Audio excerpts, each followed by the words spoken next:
हाँ, तो आज हम पढ़ रहे थे रेस्पिरेशन। ठीक, तो रेस्पिरेशन में हमने अब क्या क्या पढ़ा है अभी तक कि श्वसन कितने प्रकार के हो सकते हैं, श्वसन के कौन कौन से श्वसन अंग हो सकते हैं। सुबह सुबह मार खाए थे सब लोग, याद हो अगर तो। फेफड़ा होता है किसमें, स्तनधारी में, मतलब मैमल्स, इसको इंग्लिश में मैमल्स बोलते हैं, पक्षियों में और सरीसृप यानी रेप्टाइल्स में। ठीक है, इन सब में सांस लेने के लिए क्या होता है, फेफड़ा। अच्छा, फिर हमने कहा सर गलफड़े किसमें होते हैं, फिर हमने कहा मछली जल की रानी है, वो हो गया। फिर जितने भी आर्थ्रोपोड्स हैं, कौन सा आर्थ्रोपोड जो जल में रहते हैं, उन सब के पास क्या पाया जाता है, फेफड़ा पाया जाता है। इसके अलावा एक और चीज बताए थे, किसको याद है, मोलस्क। कौन बुलाए थे, मोलस्क, जैसे पाइला, पाइला माने घोंगा। ठीक है, तो पाइला में भी क्या पाया जाता है, गलफड़े पाए जाते हैं। दो हो गया। तीसरा बताया था हमने मॉइस्ट स्किन। ठीक है, मतलब क्या है मॉइस्ट स्किन, जो स्किन होता है, नमी त्वचा, वहां से मैंने कहा था एक केचुआ है फेमस और एक है मेंढक, ये दोनों भी वहां से सांस लेते हैं। फिर आते हैं नलिका, श्वसन नलिका पे, सारे जितने भी कीड़े मकोड़े हैं वो सब श्वसन नलिका के अंदर आते हैं, वो भी हो गया सर, वेरी नाइस। फिर उसके बाद आते हैं लास्ट क्या, बॉडी सरफेस से। बॉडी सरफेस से कौन कौन सा था भाई बताओ, बॉडी सरफेस से क्या क्या बताए थे, शरीर की सतह से कौन कौन सा बताए थे। सुबह मार खाया था ना इसी बात पे, खड़ा बता बता बता, खड़ी हो प्रिया, बता क्या था।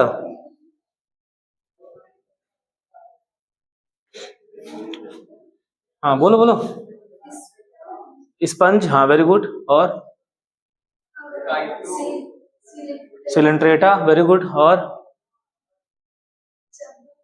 हाँ हाँ चपटा कृमि यानी फ्लैट वर्म, बैठो। ठीक है, तो फ्लैट वर्म, स्पंज और सिलेंट्रेटा, ठीक है, ये तीनों किसे रहते हैं, बॉडी की सतह से। 5 बारे में बताया था।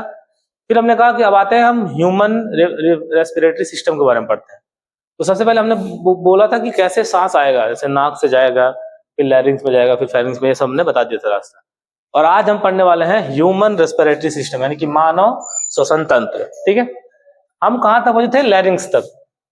ठीक है, कि लैरिंग्स तक हवा आ जाता है, चलिए ठीक है। ये है human reproductive system, sorry human respiratory system. याद ध्यान से देखिएगा, ये राइट लोब है, लेफ्ट लोब है, इसको राइट लोब बोलते हैं, लेफ्ट लोब बोलते हैं। राइट लोब जो होता है लेफ्ट लोब से थोड़ा बड़ा होता है, इसलिए 625 ग्राम है। ये 565 या 575 ग्राम, कई किताबों में 575 लिखता है, के आसपास होता है ये वाला। ठीक है, ऐसा क्यों होता है, क्योंकि जो हार्ट है, ये बीच वाला हार्ट, आप देखिए हार्ट लेफ्ट वाले की तरफ दबा हुआ है। देखिए इस हार्ट ने इस लेफ्ट वाले को थोड़ा सा दबा दिया है।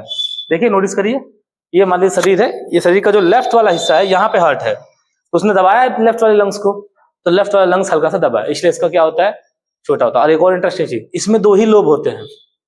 आप सोचेंगे सर छोटा है तो 2 ही लोब हैं, यस, इसकी बनावट के हिसाब से इसमें 2 लोब, इसमें 3 लोब होते हैं, लोब के बारे में बाद में बताएंगे। तो राइट वाले में 3 लोब होते हैं, लेफ्ट वाले में 2 लोब होते हैं। लेफ्ट वाला क्या होता है, 575 से 575 ग्राम का होता है, और राइट वाला कितने का होता है, 625 ग्राम का। ठीक है, ये तो ऐसे मैं स्ट्रक्चर बता रहा हूं। इससे सटा हुआ डायफ्राम होता है, क्या होता है, डायफ्राम। ठीक है, आप बोलोगे सर डायफ्राम क्या होता है, ये वही डायफ्राम है जो सांस को ऊपर नीचे में मदद करता है। ठीक है, अभी इंटरकोस्ट का मसल्स के बारे में पढ़ाएंगे इसके बाद क्रियाविधि में, फिलहाल के लिए डायफ्राम। अगर मैं इस क्वेश्चन पूछता नीट में, अगर मैं इस डायफ्राम को पंचर कर दूं, पंचर मतलब छेद कर दूं, तो क्या सांस ले पाएंगे, जवाब है नहीं। ठीक है, जवाब है नहीं। जब बच्चा शुरू में पैदा होता है, ध्यान सुनना, और पहला सांस जब लेता है, तो पहला सांस से डायफ्राम फूल जाता है, जब पहली बार सांस लेता है। तो डायफ्राम के अंदर जितना एयर होता है, अगर मुझे पता करना हो कि डॉक्टर की गलती वजह से बच्चा मरा है या पहले से मरा हुआ बच्चा है, तो हम डायफ्राम का रेसिडुअल वॉल्यूम चेक करते हैं, अभी आगे पढ़ाया जाएगा इसके बारे में। उसमें क्या होता है, हम अगर बच्चों के डायफ्राम या रेसिडुअल वॉल्यूम है, तो तय हुआ कि बच्चा पहले जिंदा था, जब वो बाहर निकला मां के पेट से, उसने सांस लिया था। अगर आपने डॉक्टर ने आपको जानकारी दी कि पेट में मरा हुआ था, और अगर आपने उसका करा दिया पोस्टमार्टम और उसका निकल गया डायफ्राम के अंदर, अगर रेसिडुअल वॉल्यूम निकला, तो भाई डॉक्टर हो जाएगा बर्बाद। ठीक है, तो साइंस है इसलिए तो होता है क्या, फॉरेंसिक में। ठीक है, तो ये डायफ्राम है। ठीक है, ओके, आप देखिएगा, नोटिस करिएगा, ये लंग्स है राइट वाला, ये लेफ्ट वाला, इसके बीच में हार्ट है। ठीक है, इसके चारों तरफ, हर, ध्यान से देखना, हर डायफ्राम के, सॉरी माफी चाहते हैं, हर लंग्स के पास 2 लेयर है। कितने लेयर है, 2। इन दोनों लोगों को बोलते हैं प्लूरल मेम्ब्रेन। क्या बोलते हैं? Pleural membrane. और इनके बीच में जो जगह दिख रहा है आपको, ये दिख रहा है जगह, इनके बीच में देखो डॉट डॉट बनाया, जो एक द्रव भरा होता है, इसको बोलते हैं प्लूरल द्रव। क्या बोलता है? Pleural fluid. अब ये द्रव क्या करता है, जब आप सांस लेते हो ना, तो लास्ट में जो कूपिका होती है, जिसको एल्वलाई बोल रहे हो तुम, जब फूलेगा तो इस पे घर्षण होगा आपस में। तो इस घर्षण को कम करने के लिए इसके बीच में एक फ्लूइड पाया, इसको बोलते हैं प्लूरल फ्लूइड। इसका काम क्या होता है? श्वसन के समय घर्षण को रोकता है। ये जैसे होगा ना, श्वसन के समय घर्षण को क्या करेगा? रोकेगा। तो इसलिए इसके अंदर फ्लूइड होता है। और इन दोनों मेम्ब्रेन को बोलते हैं प्लूरल मेम्ब्रेन, और इसके बीच में रहने वाले द्रव को बोलेंगे प्लूरल फ्लूइड। ध्यान सुनना, आ रहा समझ में? मैं एक लाइन बताते जा रहा हूं। ये सब क्या है बेटा? ये कूपिकाएं हैं। ये क्या है? ब्रैंक्यूल्स है, श्वसनी। सारे ब्रैंक्यूल्स अंत में जाके कूपिका में खुलते हैं। ठीक है, सारे जो होते हैं, सारे क्या होते हैं, ब्रैंक्यूल्स जो है अंत में जाके किस पे खुलेंगे? इस कूपिका के अंदर खुलते हैं। और यहीं पे क्या होता है? गैसों का आदान प्रदान होता है। इसी कूपिका के अंदर क्या होता है? गैसों का आदान प्रदान होता है। ओके, इसके अलावा क्या होता है? ये जो आपको स्ट्रक्चर दिख रहा है, ध्यान से देखिएगा, इसको बोलते हैं कट एंड ऑफ रिब्स। ये जो हड्डी है यहाँ पे देखिए, महसूस हो रही है ना, इन्हीं हड्डियों के बीच में है वो हमारा जो, ये जो हमारा जो लंग्स है और हार्ट है, दोनों इस हड्डियों के बीच में ऐसे प्रोटेक्टिव फेज में है। ठीक है, यानी कि ये जो रिब्स है, cut end of the ribs, ये क्या करता है? ये क्या होता है? पसली का जो कटा हुआ सिरा होता है, ये सारा देखिए, ये वो है। इसका काम क्या है? प्रोटेक्शन करने का। किसको प्रोटेक्ट करता है? लंग्स को, और किसको? लंग्स को, और क्या?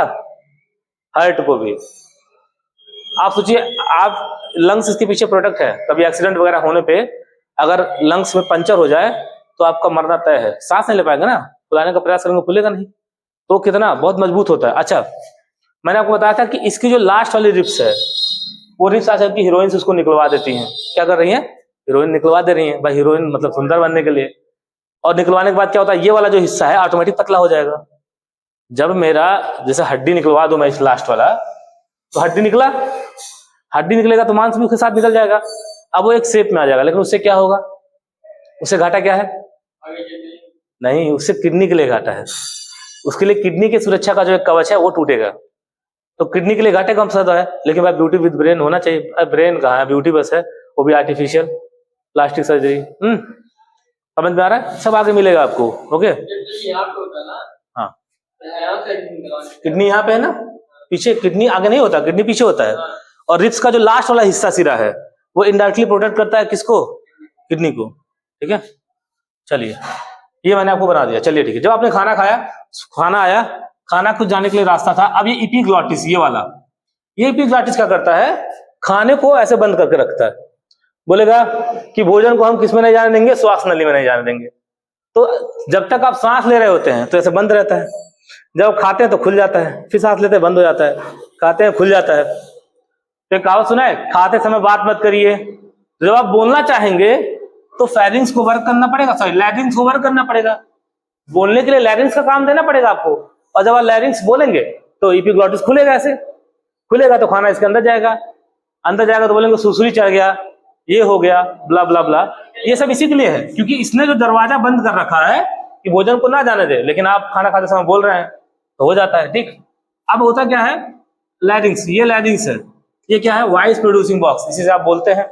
उसके जस्ट नीचे वाली जो नली है, इसको बोलते हैं ट्रैकिया, श्वास नली। क्या बोलते हैं बेटा? श्वास नली। ये श्वास नली में जो ये अर्धवृत्ताकार जो है, ये वाला, मान लीजिए कंगन है, कंगन को बीच से काट दीजिए, ठीक है, और ऐसे राउंडेड है, मतलब मान लो मेरा हाथ है और ये मान लो श्वास नली है, तो इस श्वास नली को ऐसे कवर किया है। ये पीछे से ऐसे है खुला हुआ, आगे से कवरिंग है ऐसे। पीछे से कैसा है? खुला हुआ, लेकिन आगे से क्या है? कवर है। एक कवरिंग का काम क्या है?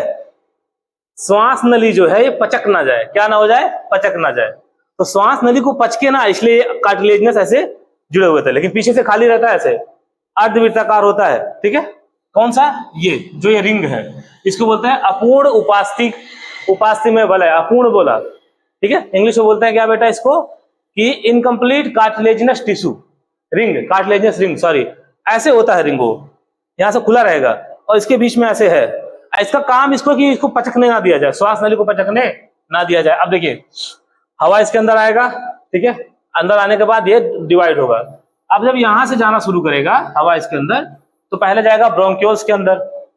ऐसे बहते बहते ब्रोंकियोल्स के अंदर जाएगा। ब्रोंकियोल्स जो होता है बेटा, जो श्वसनी होता है, ये बहुत से पतली पतली नुमा वायु कोशिकाओं में खुलती, इसको बोलते हैं एल्वलाई या कूपिका। और यहीं पे गैसों का क्या होगा, आदान प्रदान होगा।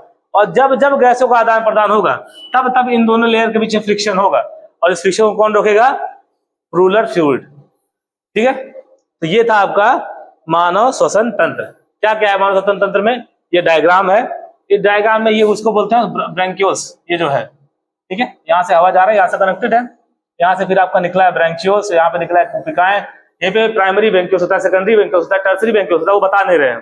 फिर लास्ट में होता है एल्वोलाई यानी कूपिका जिसको बोल रहे हो। ठीक है, उतना अंदर नहीं जा रहे हैं हम। ठीक, उसके बाद ये श्वसनी, देखिए अब क्या क्या बचा, एपिग्लॉटिस, ये खुलता बंद होता है ताकि भोजन श्वास में ना जाए। फिर लैरिंक्स, ये क्या होता है, साउंड प्रोड्यूसिंग बॉक्स है। फिर ये वाला श्वसनी है, श्वास नली है, जिसको अर्धवृत्ताकार या इनकम्प्लीट रिंग से जुड़ा हुआ है, जिसको बोलते हैं कार्टिलेजियस टिश्यू, अपूर्ण उपास्थि वलय। इसका काम क्या होता है, जो श्वास नली है वो पचक ना जाए। फिर आते हैं नीचे, फिर श्वास नली दो भागों में बांट जाता है, एक दाएं जाने के लिए, एक बाएं जाने के लिए, इसको बोलते हैं क्या, ब्रोंकस। ठीक है, और इसके अंदर फिर क्या होता है कि ब्रोंकियोल्स होते हैं, और ब्रोंकियोल्स जो होता है लास्ट में कूपिका के अंदर खुलता है, इसी कूपिका में गैसों का आदान प्रदान हो जाता है। अब ये कूपिका में अगर लेयर, सिगरेट पीने वाले जो होते हैं, लेयर जम जाती है तो फैल नहीं पाता, फुल नहीं पाएगा, तो सांस ले नहीं पाएंगे आप। ठीक है, और इसी के बीच में हर्ट्स होता है। ठीक है, अरे ठीक है, आया समझ में?